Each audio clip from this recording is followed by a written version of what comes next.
senhores telespectadores, eu já por várias vezes tenho pedido desculpa por não poder responder ao correio que chega.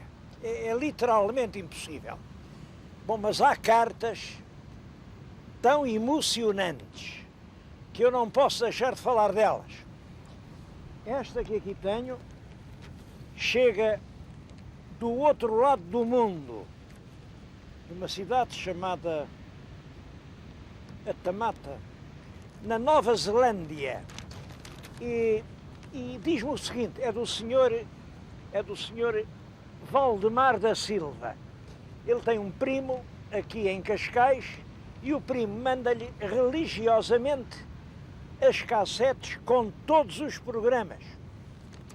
Ora bem, ele mostra as cassetes às pessoas que ali há e uma velha senhora portuguesa que estava lá e que nunca pôde voltar à pátria, que era viúva de um oficial de marinha que andou lá pelo Oriente, antes de morrer, fê-lo depositário de alguns documentos sobre a presença portuguesa em Macau e disse-lhe, olha, o senhor dê a isto o melhor destino que entender.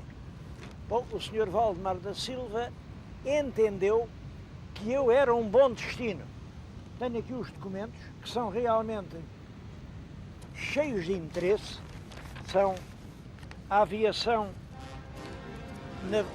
naval portuguesa dos anos 30, ou antes dos anos 30, porque aqui está o comandante da Estação Naval, é o comandante José Cabral, só foi comandante até 1930, e tudo mais são admiráveis fotografias de Macau, com pormenores muito curiosos.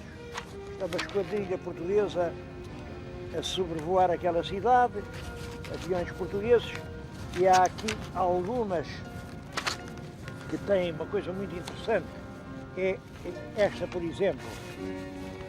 Este era o hangar construído pelos aviadores portugueses, que serviu de primeiro museu histórico de Macau e de que hoje não resta nem uma estilha. Foi realmente, literalmente, pulverizado pelas bombas norte-americanas no fim da Segunda Guerra Mundial. Tudo quanto lá estava, relíquias da nossa presença em Macau, tudo isso foi destruído. Bom, nem fotografias assim tão boas como estas eu conhecia. Está o hangar, cá está o material que lá se pede-me o senhor Valdemar da Silva que dê a estes documentos o destino que eu entender melhor. É claro que eu não posso ficar com eles. Estes documentos fazem parte da memória de todos nós. Vou entregá-los à Fundação Jorge Álvares, que é a fundação que atualmente conserva a saudade de Macau em Portugal.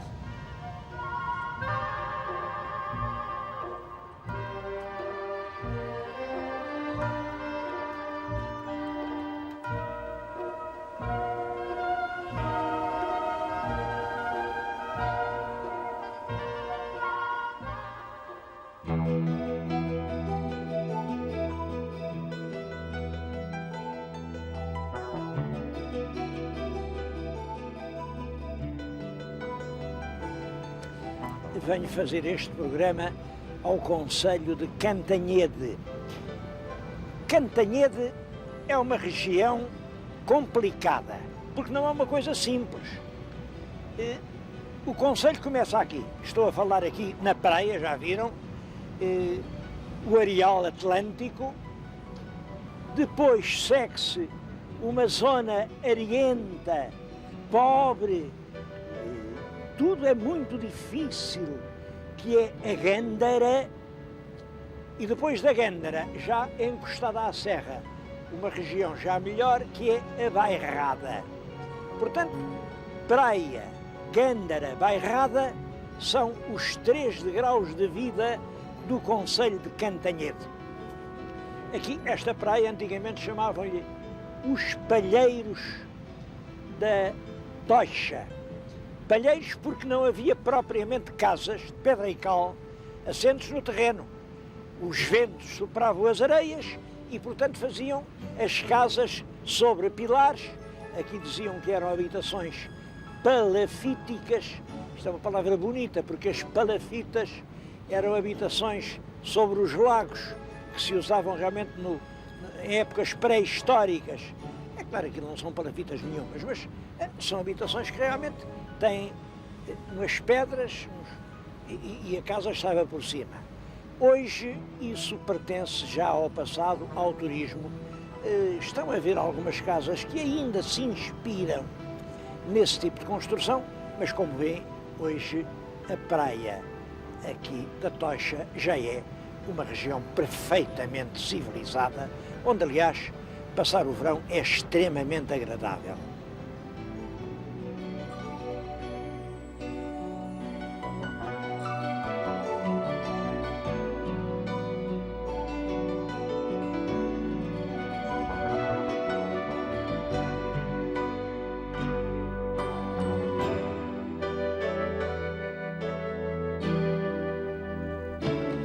Um vestígio dessa vida primitiva dos pescadores aqui na Praia da Tocha é esta que estamos a assistir. A batata era assada na areia. Acendiam debaixo, na areia da praia, uma grande fogueira. É claro que a areia aquecia imenso e a batata cozida desse modo tem um paladar diferente. A sardinha, essa era assada na telha. Uma telha de um telhado era posta sobre as brasas e era assim que se comia. Ainda hoje, os pescadores daqui adoram esse petisco. Estão junto de mim aqui o senhor Albino, o senhor Manuel, esta senhora é a doutora Maria Carlos, que é técnica cultural da Câmara, e está a repetir uma velha tradição. E esta é a broa, o pão, é um pão lindíssimo e extremamente saboroso. Dizem-me que antes, é claro, como sabem, as batatas vêm com os descobrimentos. Antes das batatas, o que é que esta gente comia? Porque é claro que já havia praia e já havia sardinha. Bom, assavam as castanhas. Eram as castanhas que aqui eram numerosas, que alimentavam esta gente. E eu também vou provar a sardinha. Aliás, como sabem, é um aforismo português muito antigo, que na vida cada um puxa a brasa à sua sardinha. Bom, isso não acontecia aqui porque, como sabem, a sardinha estava na telha e, portanto, a brasa tinha que ser igual para todos.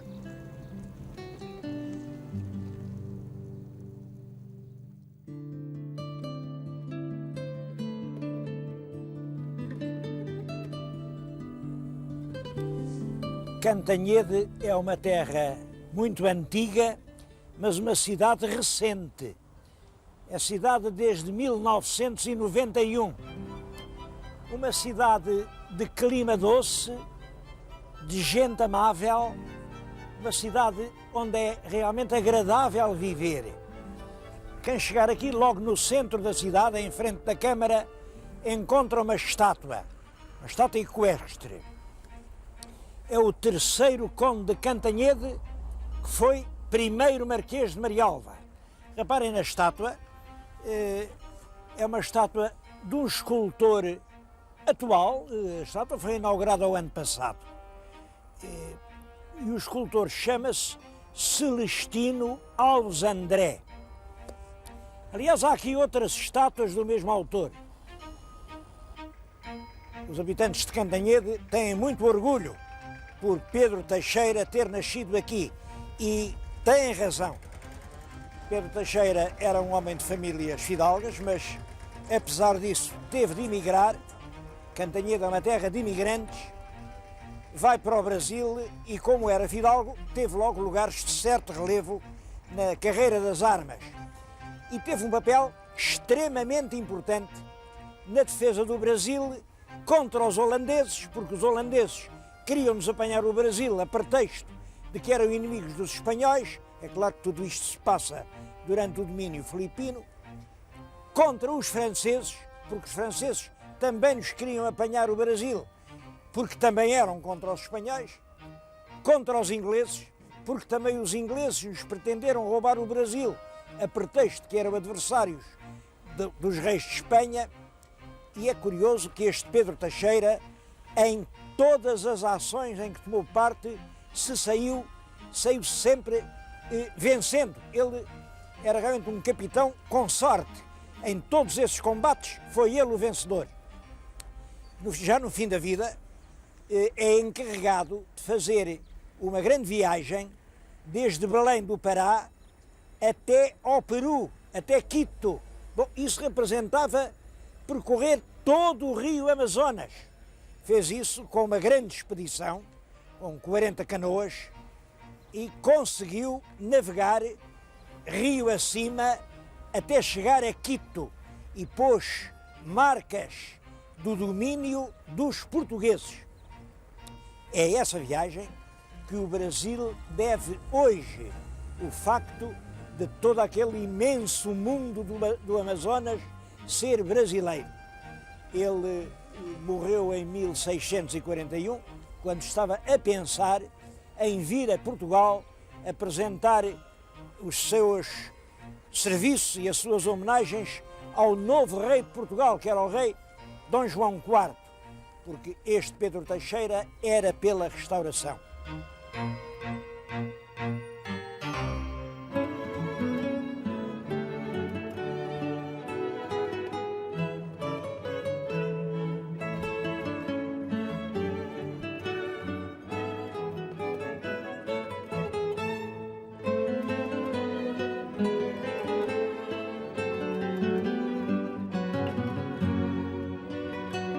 Uma cidade relativamente pequena e perto de 20 estátuas. Porquê? Há uma razão que ajuda a explicar. Todas aquelas estátuas são feitas em blocos de pedra extraídos de pedreiras aqui à volta da cidade. Não longe, tudo aqui da região. É claro que é uma pedra, até lhe chamavam, o tipo da pedra era a pedra de Ançã. Ançã é uma linda vila que fica aqui, perto de Cantanhede, e as pedreiras davam um bloco muito branco, uns blocos brancos e macios. Era possível trabalhá-los quase como madeira rija.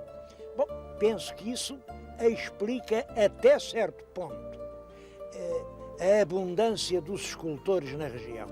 Eu estou a falar-lhes agora numa dessas pedreiras, a pedreira da Várzea, que dá uma pedra diferente, mas continuam em exploração, pedreiras que dão blocos para os escultores.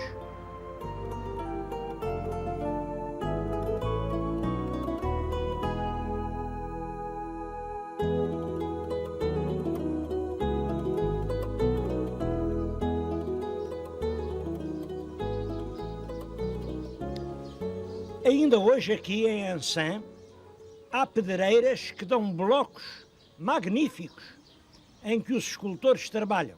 Bom, isso é uma razão para vir visitar Ançã, mas há muitas outras razões. Esta vila, isto é uma vila, aliás, das mais antigas vilas do país, tem ali o Pelourinho. Esta vila tem muita história.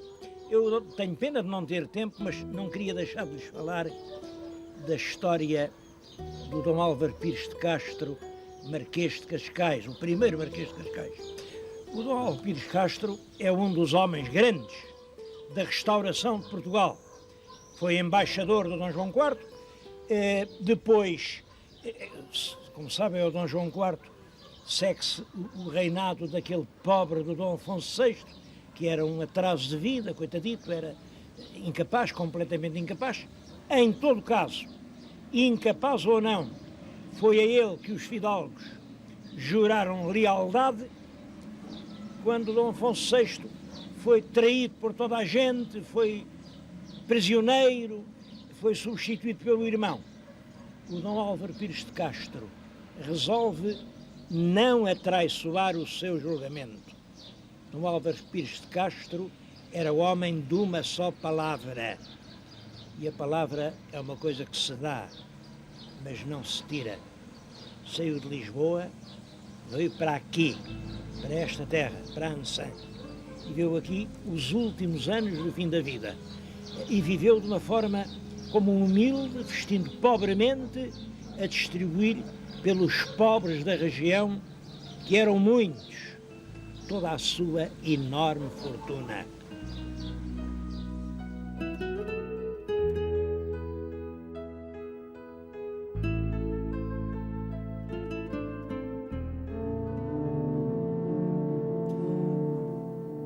Das esculturas mais notáveis de toda a região é este túmulo do Dom Jorge de Menezes.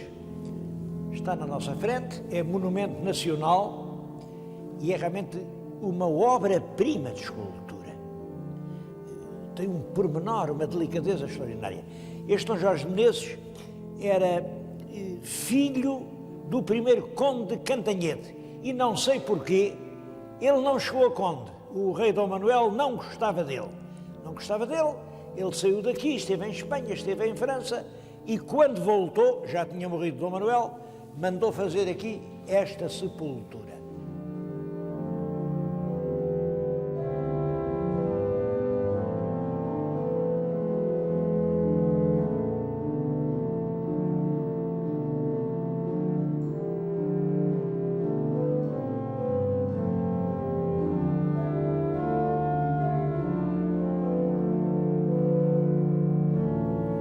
Conselho de Cantanhede há muito mais para ver. O senhor telespectador sabe o que é esta mala? Bom, se o senhor telespectador é assim uma pessoa já com muita idade, como eu, viu-a muitas vezes na bicicleta ou na motoreta dos ourives. Era a mala do ourives ambulante. Eu estou agora a falar-lhes na vila de Febres. É exatamente isto que eu disse. Febres. Febre de o pulso bater depressa, febre de se estar doente. Eram as febres palustres, as sezões que punham a pessoa a tremer e que matavam. Ora bem, isto era a terra das febres. Isso explica-se porque aqui ainda hoje perto, há uns grandes charcos onde havia mosquitos. Os mosquitos estavam infectados e a ferroada do mosquito pegava as sezões. Era uma terra de maldição, desolação e morte. Parecia que aqui não havia lugar para viver. Mas havia. Vieram homens muito ativos, arranjaram, olha, maletas como esta, puseram dentro umas pecinhas de ouro, correram todo o país de les a les. Hoje, 70% dos fabricantes de ourivesaria instalados em Portugal são oriundos daqui, das Febres. Mesmo agora aqui, há dezenas e dezenas de pessoas que continuam agarrados às bancadas a trabalhar o ouro. Um ouro que aqui não nasce, não compram lá fora, compram no Banco de Portugal ou compram, enfim, nos cambistas autorizados.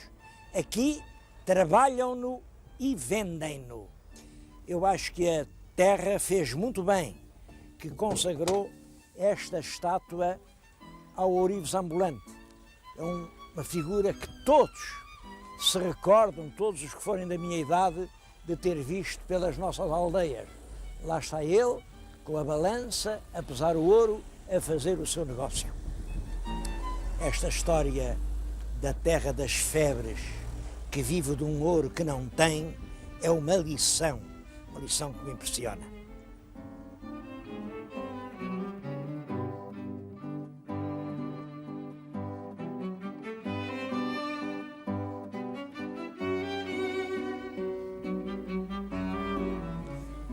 Não pode passar-se em Febres sem fazer uma referência a um grande escritor que deixou a sua obra profundamente ligada a esta terra. Carlos de Oliveira.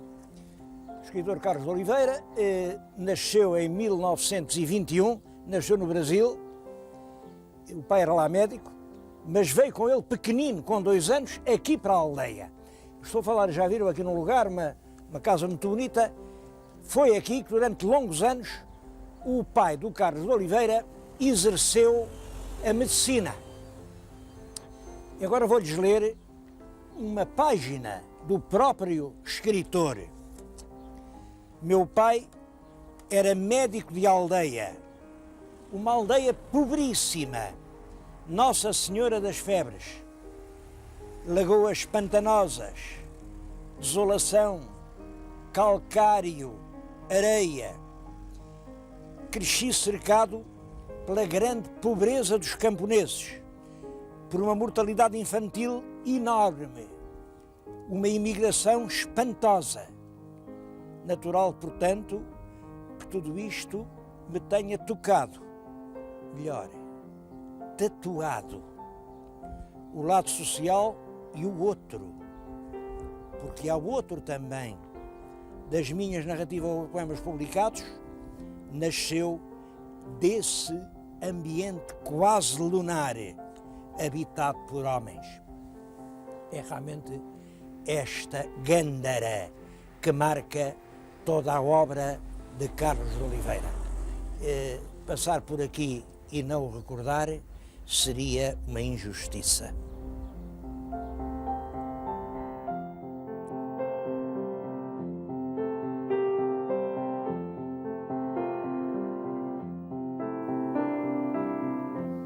Eu disse no princípio do programa que aqui o concelho de Cantanhede é uma espécie de pássaro com 2 asas. Uma é a região desolada, quase trágica, da Gândara. Ali, cada palmo de terra foi amassado em suor e em sangue, e ainda hoje é terra pobre. A outra, aqui mais perto da serra, solos muito antigos, isto já enterrou milhares e milhares de gerações, a carne da gente faz a terra rica. Isto é uma terra que agora paga em vinho todo o sangue que a gente lhe deu. A região vinícola da Bairrada é a 3ª região classificada do país. Toda a gente sabe que a primeira foi lá em cima do Douro, a 2ª é do Vinho do Dão e a 3ª é a da Bairrada. Os vinhos da Bairrada estão rapidamente a ganhar os mercados do mundo. Olhem, está aqui junto de mim uma exposição. Este foi considerado em Bordeaux. Imaginem, em Bordeaux, a França, que se orgulha de ter os melhores vinhos do mundo, pois eles incluíram este entre os melhores vinhos do mundo. Este, numa exposição em Inglaterra, trouxe uma medalha de ouro. E tudo isto são vinhos premiados. É extremamente importante a produção do vinho da Bairrada. Bem, imaginem só que, por ano, a produção atinge cerca de 16 milhões de garrafas. São quase, eu ia dizer 2 garrafas para cada português, mas não são. Porque há uns portugueses que ficam com 240 e há muitos que não bebem nenhuma. Quando a gente faz estas estatísticas, comete grandes injustiças. Mas são 16 milhões de garrafas. Da população, metade da gente dedica-se à cultura vinícola. Bom, e isto não é de agora, isto vem de muito longe. Eu tenho aqui um livro acho muito bonito, foi aqui editado, são os vinhos da Bairrada, e tem, já quase no fim, um mosaico de Conímbriga que é uma beleza. É o camponês que leva na mão um leitão e na outra a bilha com o vinho da Bairrada. Reparem como este gosto de comer o leitão com o vinho, este documento prova que tem mais de 2000 anos. Era assim então e é assim agora. É de nunca, et semper, diziam os latinos. Agora e sempre.